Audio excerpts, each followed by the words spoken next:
The first shot came at 2,147 hours, punching through Petty Officer Davis's helmet and dropping him instantly. The SEAL team scattered into the darkness, but there was nowhere to hide. The enemy sniper had thermal optics and could see their heat signatures glowing like beacons in the Afghan night. Sniper, multiple positions. Chief Warrant Officer Marcus Stone screamed into his radio as another round cracked past his head, missing by inches. "We need immediate support." A second SEAL went down, then a third. The team was being systematically eliminated by snipers they couldn't see, couldn't locate, and couldn't fight back against in the pitch-black mountain terrain with no moon and heavy cloud cover. The enemy had every advantage. "Skywatch, this is Alpha Team. We're pinned down by multiple snipers with thermal capabilities. 3 down. Need immediate support." The reply came cold. Nearest air support was 40 minutes out, ground reinforcements were 60. "Can you hold position?" Stone looked at his remaining 7 operators, all pressed against rocks and ridges, trying to make themselves smaller targets. Another shot impacted 6 inches from his face, spraying rock fragments that cut his cheek. "Negative, Skywatch. We've got maybe 10 minutes before they pick us all off. These snipers own the night." Then a calm female voice cut through the chaos. "Alpha Team, this is Overwatch. I can hunt them. Send me your coordinates and stay low." Stone had never heard of Overwatch. "Who the hell is this? We need actual support, not, Chief, I'm 300 meters northwest of your position. I've been tracking enemy movement for the past hour. I count 10 snipers in a coordinated kill zone. They're using a PAS-13 thermal weapon sights. I can eliminate them, but I need you to trust me and stay down." "You're one person," Stone snapped. "We need a platoon, air support, something." Another SEAL screamed as a round shattered his leg. 4 casualties in less than 3 minutes. "Chief, you're out of time. I'm moving now. Keep your IR strobes off and don't shoot at muzzle flashes, you'll give away your positions." "I've got this." Stone didn't have a choice. His team was dying. "Copy, Overwatch, the night is yours." What Stone didn't know, what nobody in that valley knew, was that Staff Sergeant Valeria Scott was the Army's most lethal night hunter. 3 tours, specializing in nocturnal counter-sniper operations, with over 200 confirmed kills, 80% of them in total darkness. She'd been attached to SEAL operations as an observer because conventional wisdom insisted you couldn't hunt snipers at night. The enemy had thermal optics, night vision, prepared positions. Hunting them in darkness was considered suicide. Valeria had spent 3 years proving conventional wisdom wrong.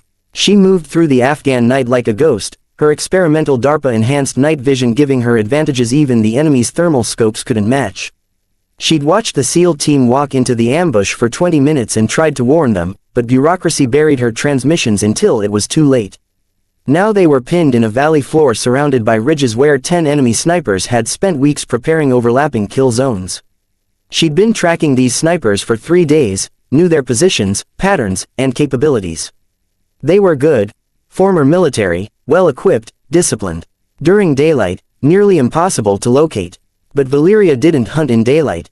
She hunted when darkness made the enemy confident and over-reliant on thermal optics. They thought their scopes made them invincible. They didn't know Valeria had spent 6 months developing technology that combined thermal imaging with enhanced night vision, allowing her to see what they saw, and everything they didn't. She could spot the heat signatures of their scopes, the thermal blooms of their bodies, the minute temperature differences that betrayed even the best camouflage. The first sniper was 430 meters northeast on a rocky outcrop. Valeria lay 380 meters away on a parallel ridge he didn't know existed. Her suppressed SR-25, loaded with subsonic ammunition, made only a soft cough.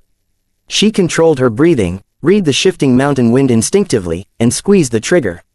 Through her optics, the sniper's signature went limp. 1 down, 9 to go. She moved immediately, never shoot twice from the same position. She low-crawled 20 meters to a new angle, her thermal signature masked by the rocks. The second sniper was 520 meters south in a dried riverbed, firing at the SEALs. The faint muzzle flash gave him away. She waited for his next shot, took her aim, and fired. His signature collapsed. 2 down. Snipers 3 and 4 were a team, shooter and spotter, 340 meters west. She took the spotter first, the real threat. His thermal signature vanished, and as the shooter turned in confusion, her second shot dropped him 3 seconds later. 4 down. In the valley below, Chief Stone noticed the sudden silence. Overwatch, Alpha Team, status, 4 enemy snipers eliminated, she replied calmly. 6 remaining, stay down. The 5th sniper was buried in a cave entrance 680 meters east, almost entirely concealed except for a sliver of barrel in the faint bloom of his thermal scope. It was an expert position, near impossible. She calculated the extreme angle, corrected for wind, and placed her shot 6 inches behind the thermal bloom, right where his head would be. The scope went dark. 5 down. The 6th sniper revealed himself when he used his radio. The electromagnetic spike lit up Valeria's sensors. She tracked the anomaly to thick brush and fired into the subtle thermal irregularity. 6 down. Snipers 7 and 8 panicked and ran, their heat signatures bright against cold rock. She led the first by 2 meters, dropped him mid-stride, then threaded a shot through a narrow gap to eliminate the second. 8 down. The last 2 snipers went dark, shutting off optics and minimizing movement. But Valeria had tracked them for days, she knew their hide sites and fallback positions. The 9th sniper hid in a crevice that masked his thermal signature completely. She fired based on memory, experience, and geometry. For a moment nothing happened, then a faint bloom of fresh blood warmed the rocks. 9 down. The final sniper was the best. He stayed perfectly still for 12 minutes. Then, a tiny shift, just enough to ease cramped muscles, created a brief thermal bloom. 3 seconds of visibility was all Valeria needed. She fired, and the 10th enemy sniper never made another sound. Alpha Team, this is Overwatch. All 10 snipers eliminated. You're clear to move. Stone stared into the darkness, stunned. One person had just done what air support and a platoon couldn't do. Overwatch, what's your position? We need to link up. 3 minutes, she replied. Valeria descended the ridge, her night vision illuminating the terrain. When she reached the valley, the seals were still low, processing the impossible. Stone rose as she approached. She was 32, average height, lean from years of mountain warfare, wearing gear more advanced than anything his team possessed, specialized night vision, thermographic detection equipment, and a rifle modified for absolute dominance in the dark. Staff Sergeant Valeria Scott, she said, extending her hand. Sorry I couldn't warn you sooner. Command channels were backed up. Stone shook her hand, still stunned. You eliminated 10 enemy snipers in total darkness. How? Training, equipment, experience, she replied. The enemy thinks thermal optics give them dominance at night. They're wrong. Thermal makes them confident. Confidence makes them predictable. Petty Officer Jake Morrison stepped forward. Ma'am, we've been trying to find these guys for weeks. How did you track all 10 in one night? I've been tracking them for 3 days. During daylight, too much cover. At night, they must use thermal optics, and those optics emit electromagnetic signatures. I can track that. Their body heat leaves patterns too. Darkness isn't their strength, it's their weakness. 3 of the 4 wounded SEALs would survive. Davis, hit first, was already gone. Valeria felt the familiar weight of knowing she'd arrived almost too late, but she pushed it aside. Chief, I need to verify all 10 kills and gather intelligence. Can your team assist? Stone nodded. I'm coming with you. I need to see this myself. They climbed to the first sniper position. The man lay exactly where she'd said, dead from a single headshot. His thermal scope was still warm. You shot him from where? Stone asked. 380 meters, opposite ridge. He never knew. Stone examined the kill site. Professional setup, perfect cover, expert field of fire.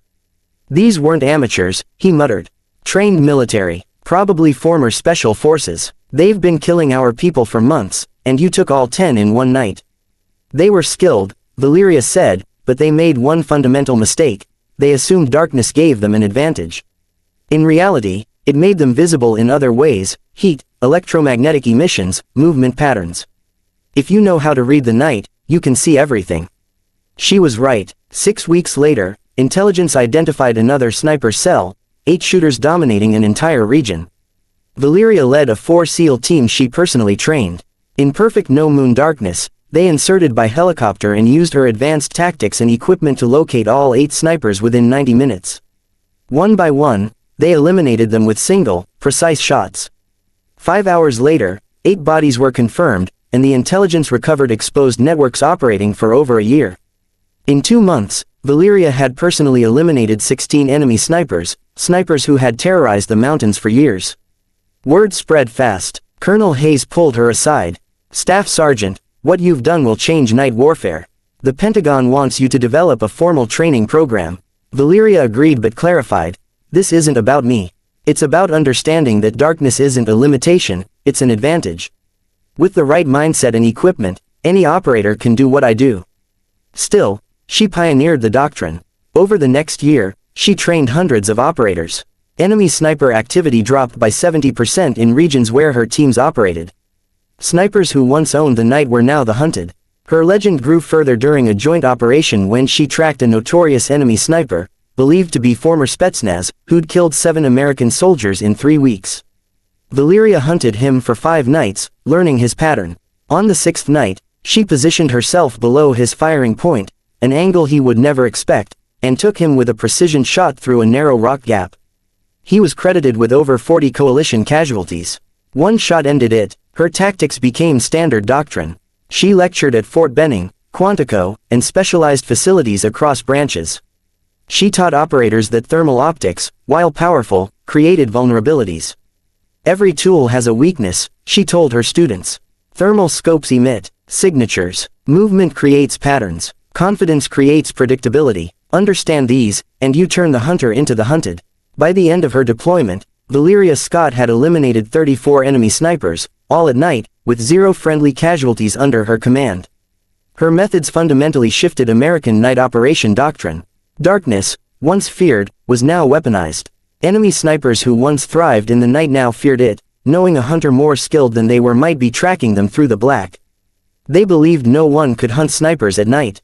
Valeria Scott proved them wrong. One precise, silent, subsonic shot at a time, until the night belonged to America again. Thank you for watching. Subscribe to hear more powerful stories of brave women in uniform.